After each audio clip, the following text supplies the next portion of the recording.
Au menu de cette vidéo, High Season, Grand Austria Hotel, le Roll and Write.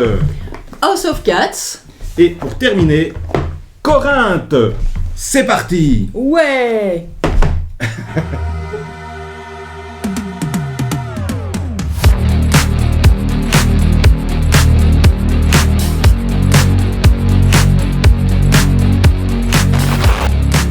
Bonjour à vous, les amateurs de lancer de dés et d'écriture. Je suis Angelo. Je suis Brigitte. Nous sommes des amateurs de jeux de société. Et ensemble, nous formons la chaîne Brigello. Angelo. Brigitte. Alors, le premier jeu dont on va vous parler aujourd'hui, c'est High Season, Grand Hôtel, le Roll and Write. Ouais. Un jeu qu'on attendait, enfin en tout cas que j'attendais depuis très longtemps. Oui, donc on comptait faire autre chose d'ailleurs cette semaine, mais finalement, comme celui-là est sorti, Voilà, on l'a ça a reçu été et hop. Donc voilà, que dire, Grand Austria Hotel, donc enfin les mêmes auteurs que Grand Austria Hotel, Oui. plus un auteur Oui. supplémentaire, ayant déjà d'ailleurs travaillé sur des Roll and Oui, Write. tout à fait. Ryan Hendrickson, alors je le connais pas bien, mais j'ai été voir sur BGG, et c'est lui qui a travaillé sur la version Roll and Write d'Orléans, Jeanne d'Arc, et c'est également le co-auteur de Pirates of Maracaibo, la version plus condensée de Maracaibo qu'on a joué et qui est excellente. Je t'en prie. Alors voilà, que dire, le cœur de la mécanique est vraiment très très similaire à Grand Austria Hotel, le Oui, jeu on peut de dire que base. c'est Voilà. quasiment la même chose. On lance des dés. Oui. On les place par ordre, Par valeur valeur. sur un plateau. Donc on a chacun en fait notre plateau personnel. Mhm. L'idée étant, on prépare des chambres, on accueille les clients dans les chambres. Oui.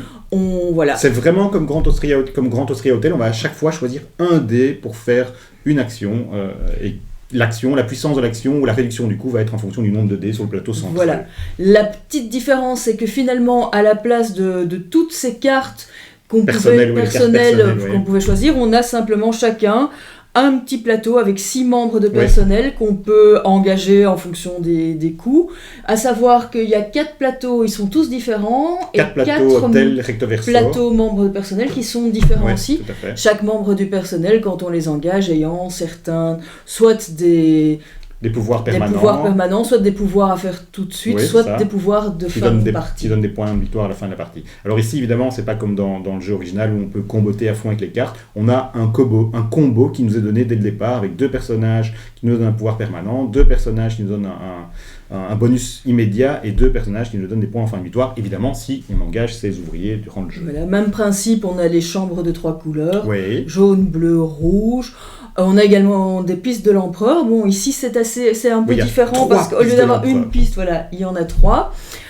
Que dire d'autre? Donc si on remplit une ligne à la verticale, Oui, il y a des bonus. le premier a un bonus. Il y a une petite course, il y a un aspect de course. Voilà, comme dans beaucoup de si Roll and les Write, même chose pour les lignes à l'horizontale. Mhm.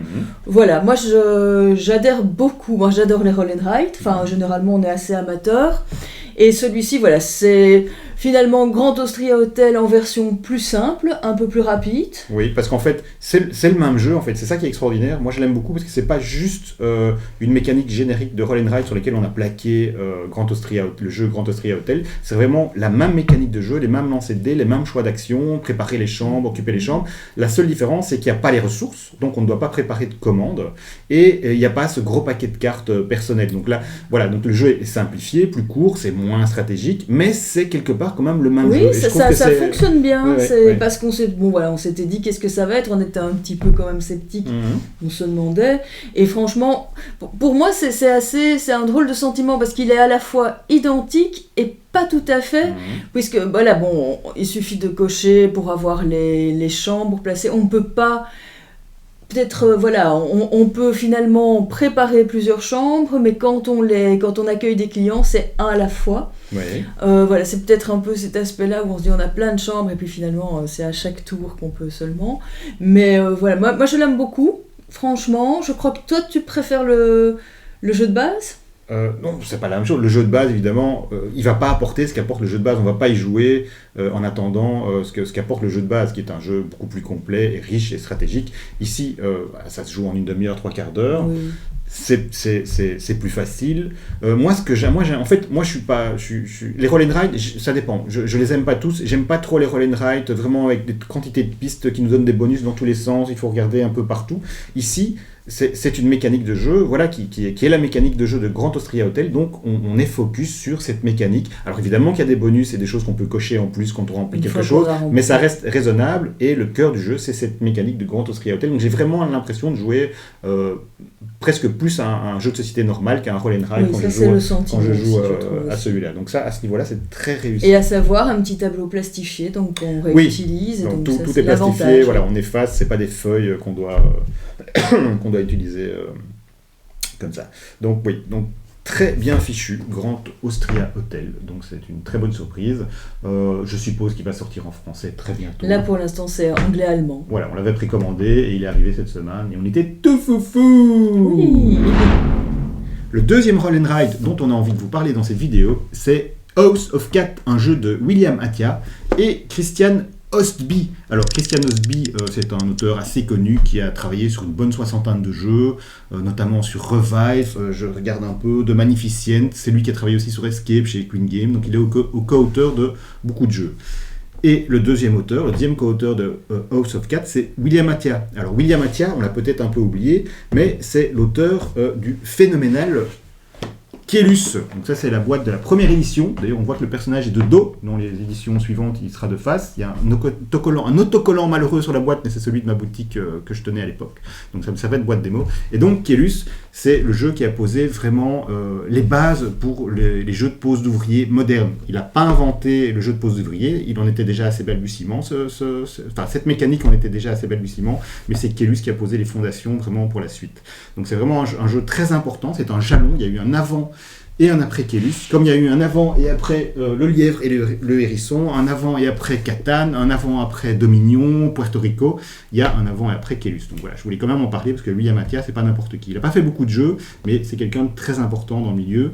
Et j'ai eu la chance aussi de passer une soirée complète à jouer à des jeux de société avec lui, et c'est un de mes meilleurs souvenirs de joueur.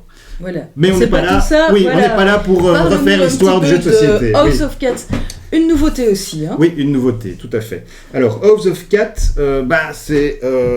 c'est un jeu en fait où on construit, on développe des pièces, on est des architectes et on va développer des pièces dans différents étages d'une maison. Donc il y a 4 étages et en fait les 4 étages ce sont 4 modes de jeu un peu différents. Oui. Mais le principe de base est toujours le même, c'est-à-dire qu'on va lancer des dés et on doit en choisir 3 parmi 4, on doit les placer de manière adjacente.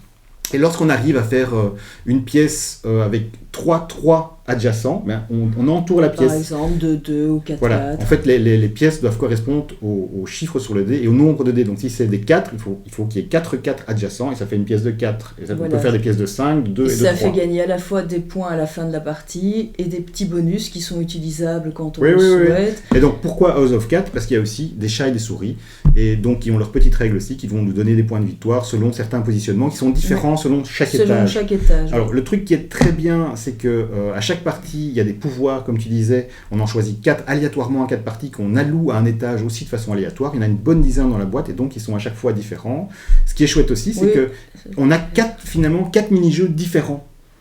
C'est vrai, parce que certaines parties, il y a des similarités, mais pas toujours pareil. Voilà, moi j'ai la thématique, House of Cat, ça aurait pu s'appeler House of Mouse. Et bidon, ça on est d'accord. Par contre, je trouve que les pièces, le fait de créer des pièces dans oui, et puis voilà, par exemple le niveau 4 est tout à fait surprenant aussi. Oui, le niveau 4, on va pas spoiler, on va laisser la surprise, parce que ça serait con. Mais voilà, personnellement, je trouve que c'est un roll and ride assez agréable, donc du fait qu'il y a 4 parties, 4 jeux différents.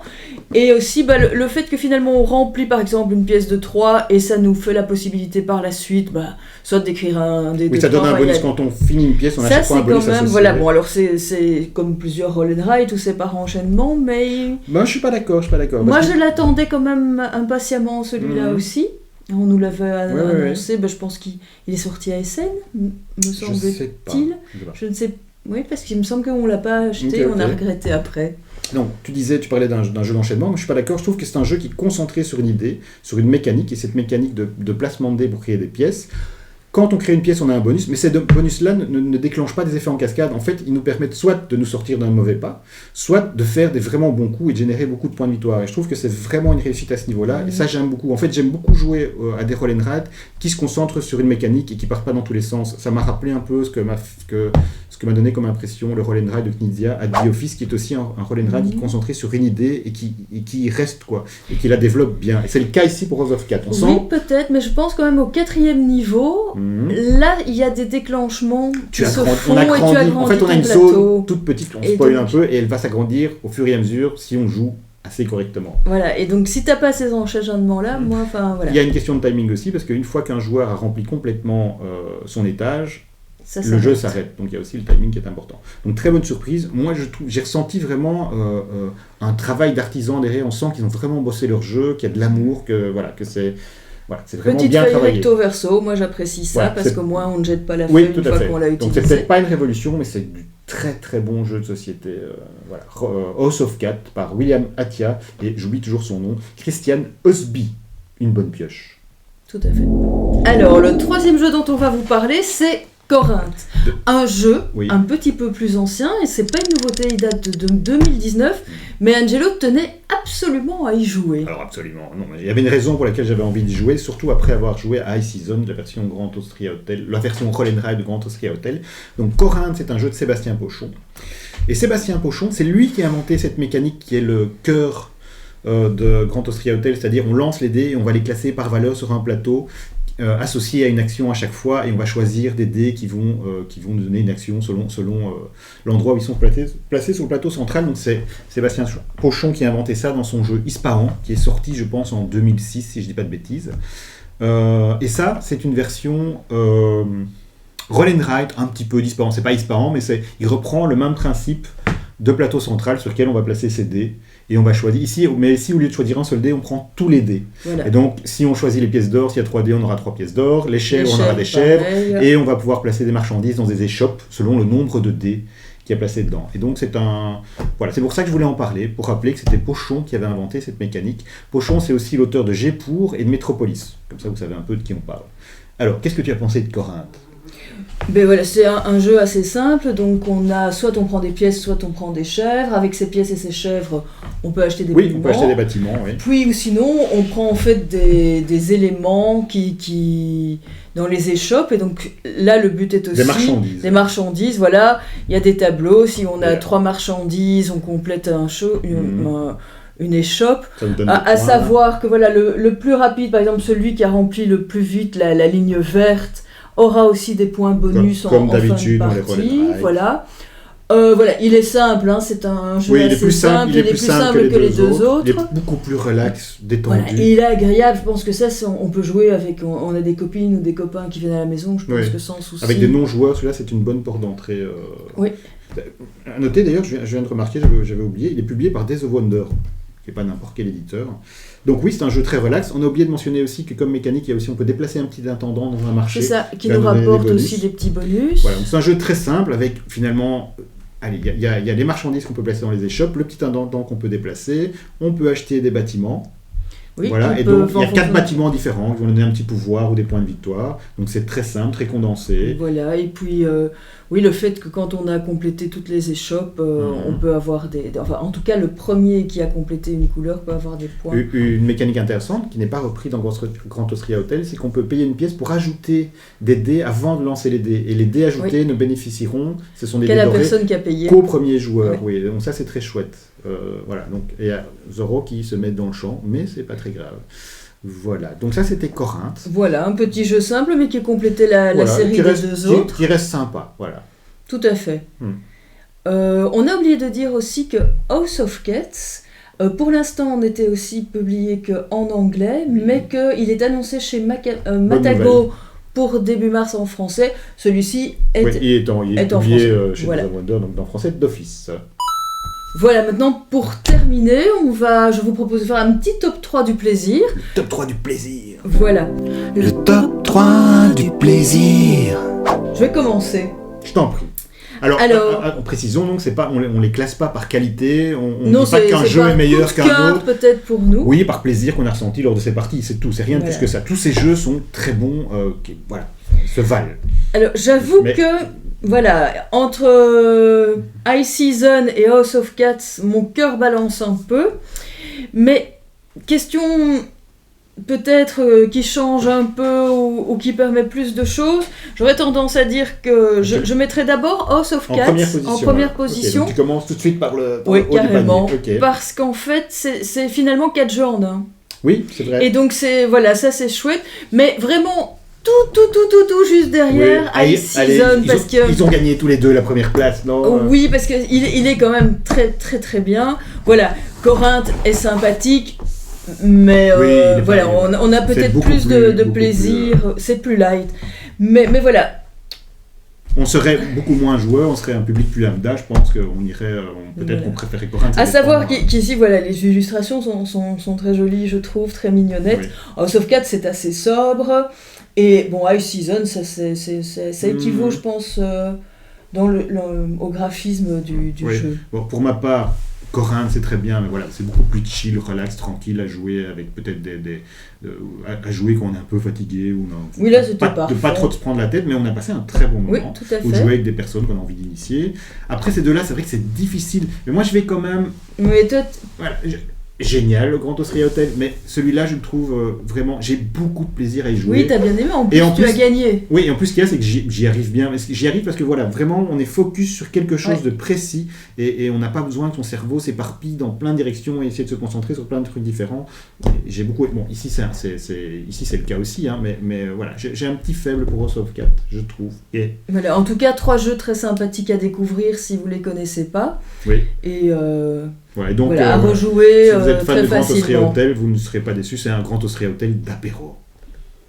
Merci en tout cas de nous avoir suivis. Oui. On se retrouve très prochainement. Si vous n'êtes pas abonné, abonnez-vous. Si vous avez envie de mettre des pouces, mettez des pouces. Et De nous laisser un commentaire, oui, allez-y, laissez des n'hésitez pas. commentaires.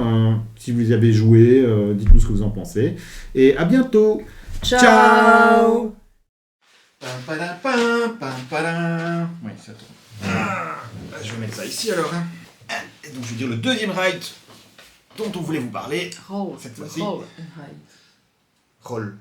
Je disais quoi? T'as dit le deuxième ride. Oui, le deuxième roll and ride donc. Par contre, on n'a pas de l'intervention de chat. Ils sont tellement, Non, regarde, il est non, tellement non. fatigué là. Regarde. Bon.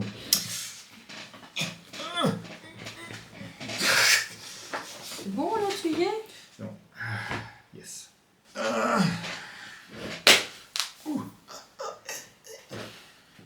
Alors, le moment maintenant est venu de vous faire peut-être un petit top 3, le top 3 du plaisir. Voilà. Attends, on recommence parce que ça fait le. Voilà. Bon, voilà, ça va. Liberté. Mais j'ai pas pu participer aujourd'hui. Moi, je vais juste faire quelques photos. Je vais mettre les trucs J'ai sur voulu faire du spectacle, mais j'ai pas pu. mettre les fichiers à leur place.